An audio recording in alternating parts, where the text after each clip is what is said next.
that moment when you realize you have mastered your wellness. When you've become so resilient, you can conquer any hiccup life throws you. Yeah, well, me either. But I still ride unicorns. I'll teach you how to become a mindset master. You will learn how your habits and behavior affect your success in nutrition, exercise, relationships, organization, and so much more. It's your reality, and you need to do it your way. Self-care and self-love are anything but selfish. Take charge. Get excited. If not now, then when? Grab your espresso and get ready to talk all things wellness. It's time for Coach, Couch, and Coffee Radio with Coach Peggy Wellness right now.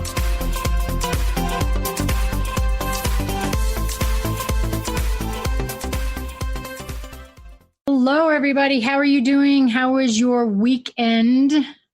Mine was pretty good. It was pretty good. Coming back from Colorado, adjusting to the difference in humidity. Yes, big difference. So we are finishing up our series on evil twins, procrastination and disorganization, how they are a little bit different, how they can blend into each other. And today is part 4 of the whole series, the part 2 of disorganization.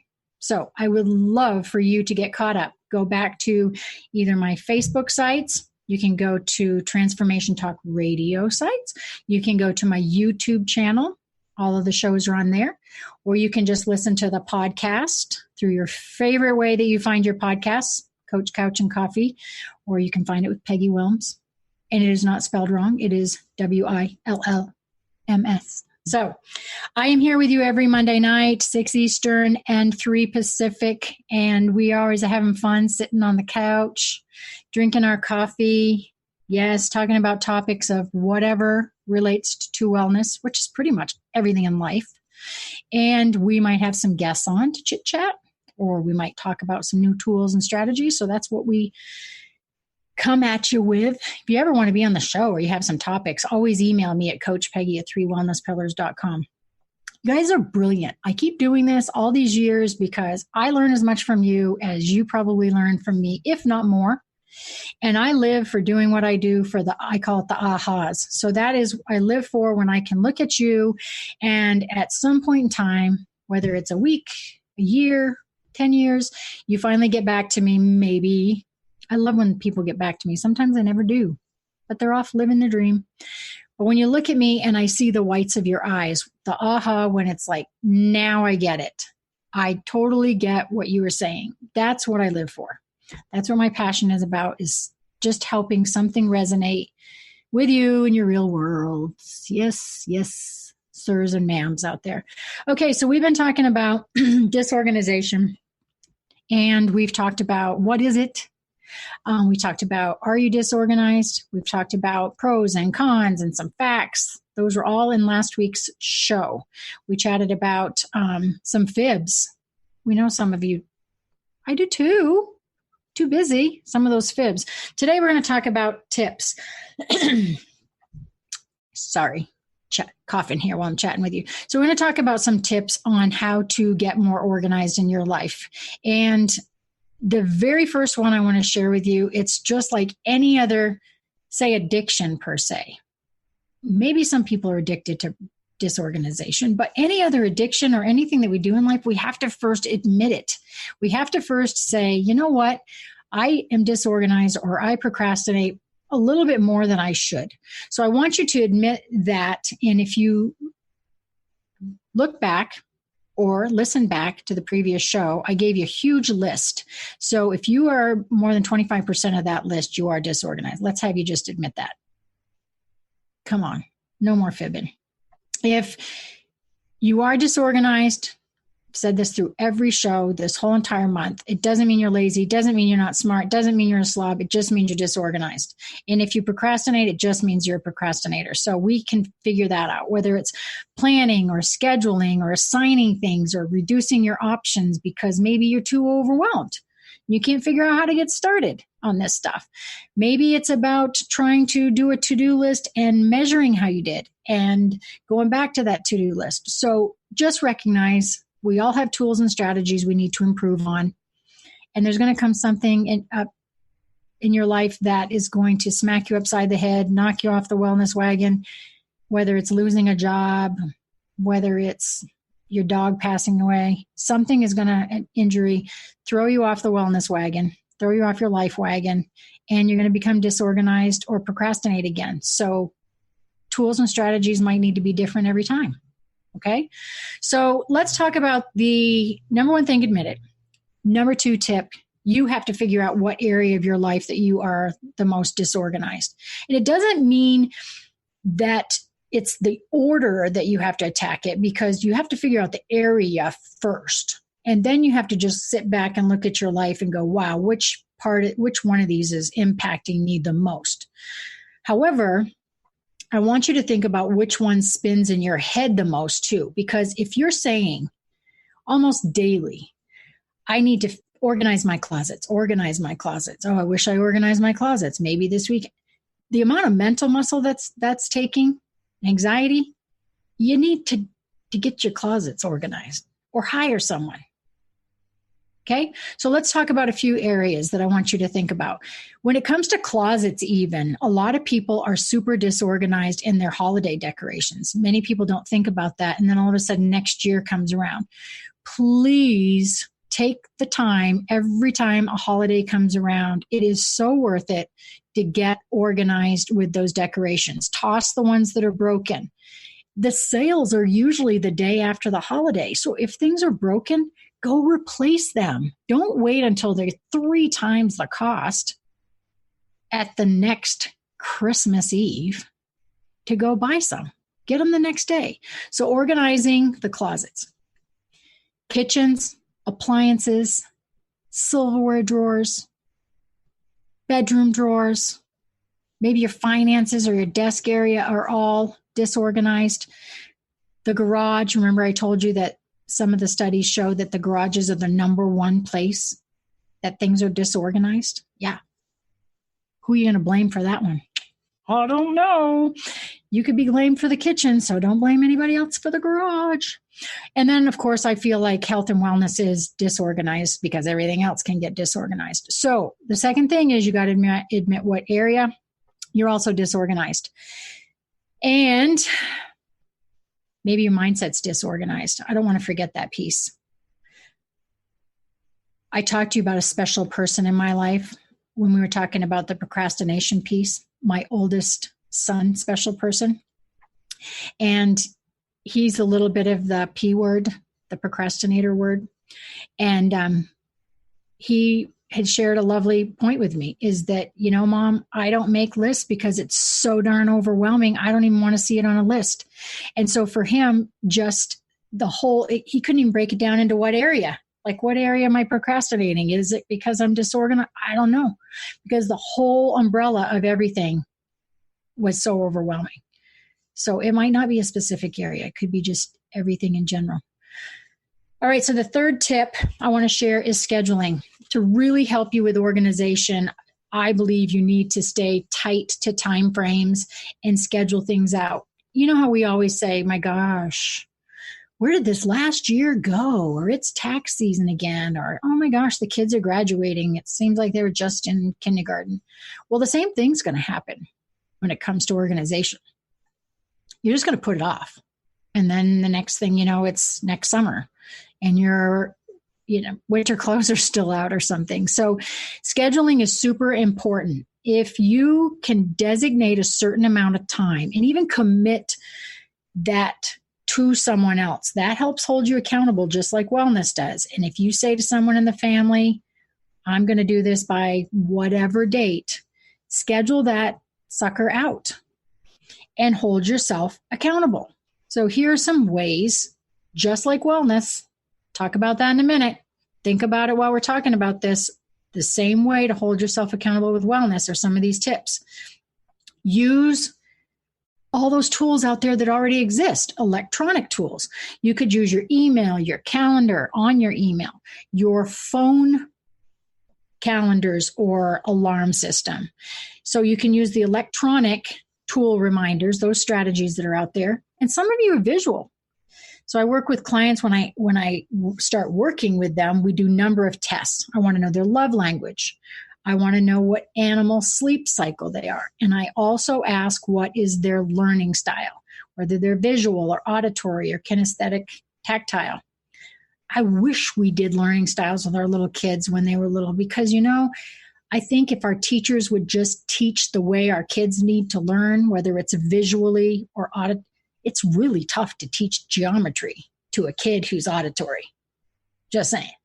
So I want you to think about, do I use electronics because it works for me, because I may be not visual? But if you're auditory, if you're visual, I want you to use something that is a strategy or tool visually. And it might be a vision board or a bulletin board or even a handwritten or printed out calendar or a day timer, just like you would menus or recipes. Same thing. Okay, checklists. I'm a to-do list person. I still carry around a day timer. I know. And I have my day timers back to 1992.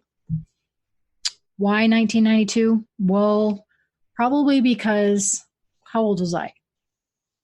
I was 28. I had 2 children, and that's when I actually started bodybuilding.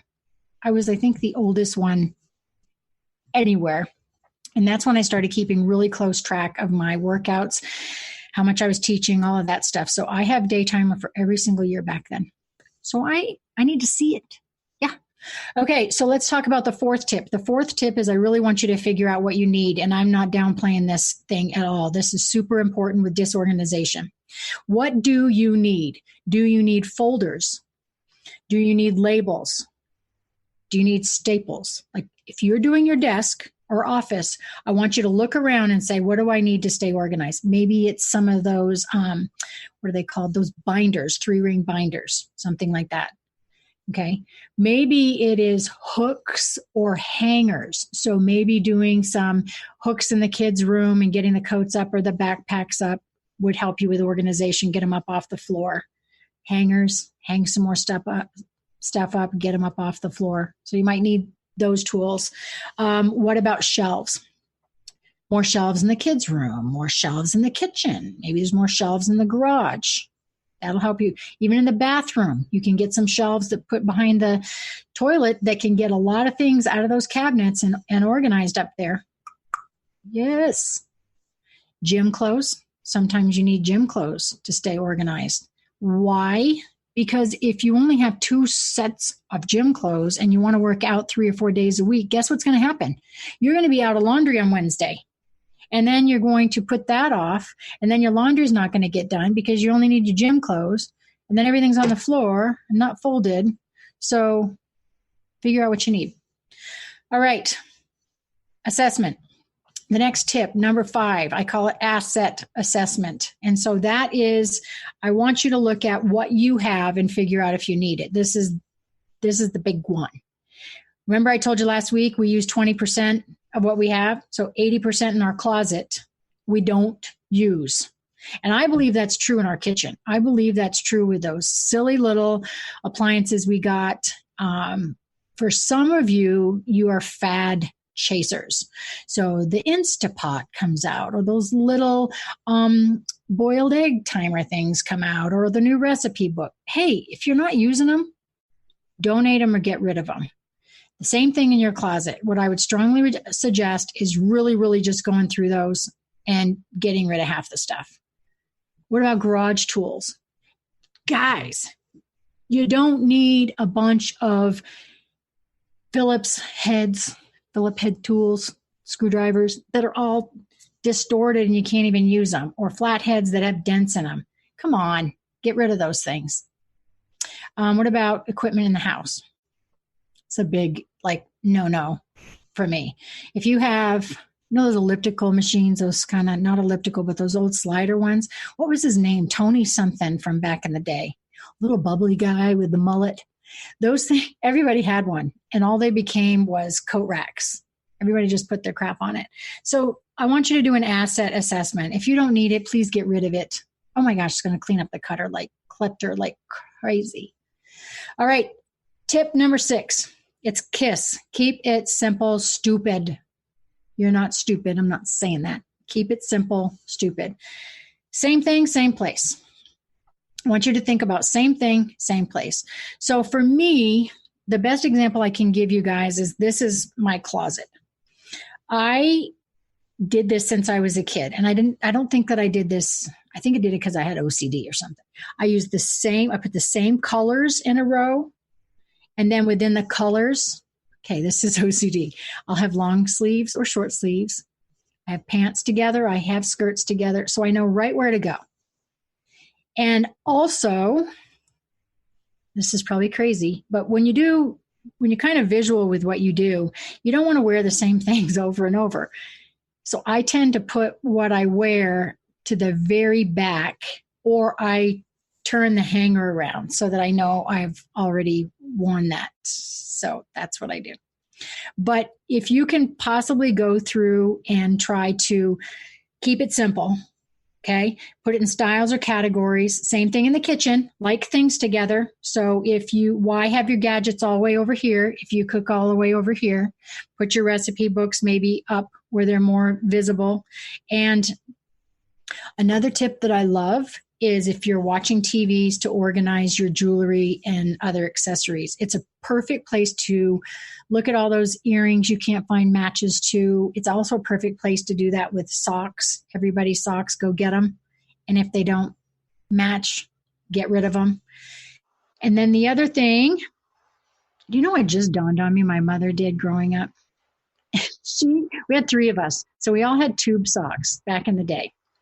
And the long ones with the colors around them. And she didn't want them to get all mixed up and us all complain about it. So she took thread and color coded all the threads. So I don't know if I was green and my brother was red or my sister was yellow, but we had socks that are all our color code. God, that must be where I got my organization issues. That's hysterical.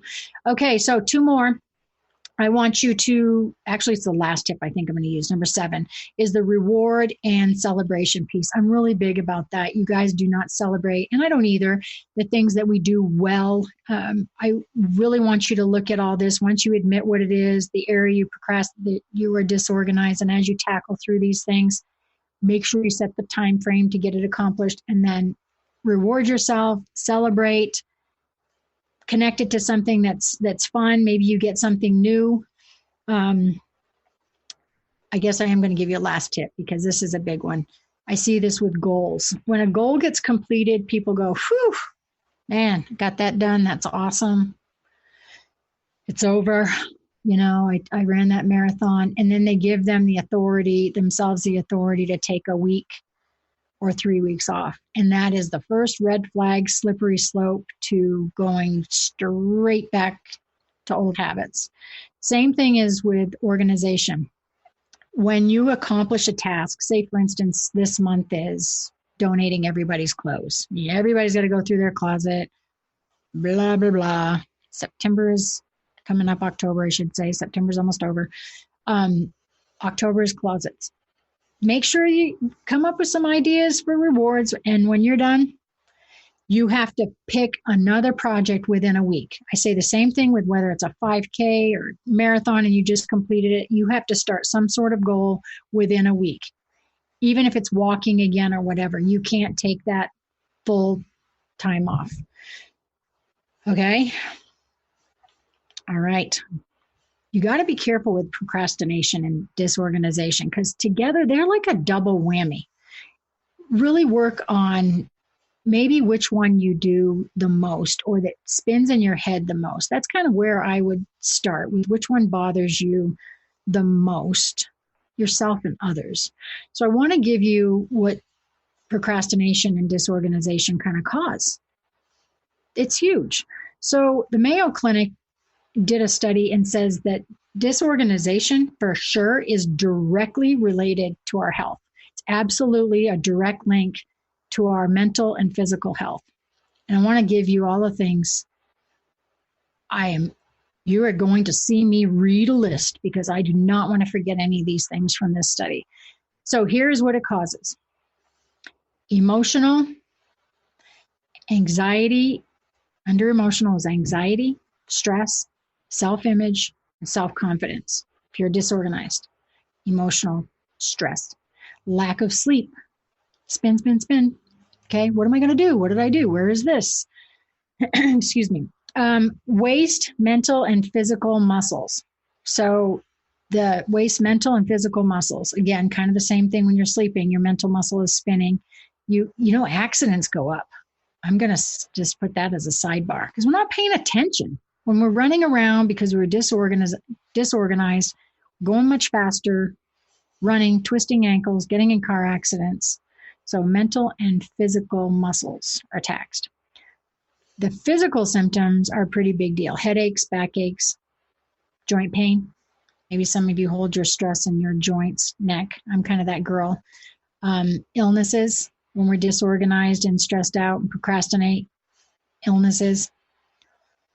And what about relationships? I talked to you a little bit about that. And arguments are huge. The last show I had some questions about a couple, and it's not just one couple, that argue over mail. So your relationships, when it comes to disorganization, there's probably a bunch of arguments over where things are in clutter. So that's a big one. And then I think this is really fascinating with procrastination. I want to bring this up. I just pinged. Procrastinators assign things to their future self, which is fascinating to me because not only are you beating yourself up right now that you don't want to do it, your excuses are blank, blank, and blank, but now you're already assigned it to your future self to possibly fail at or be stressed out about. So that's fascinating to think about it that way.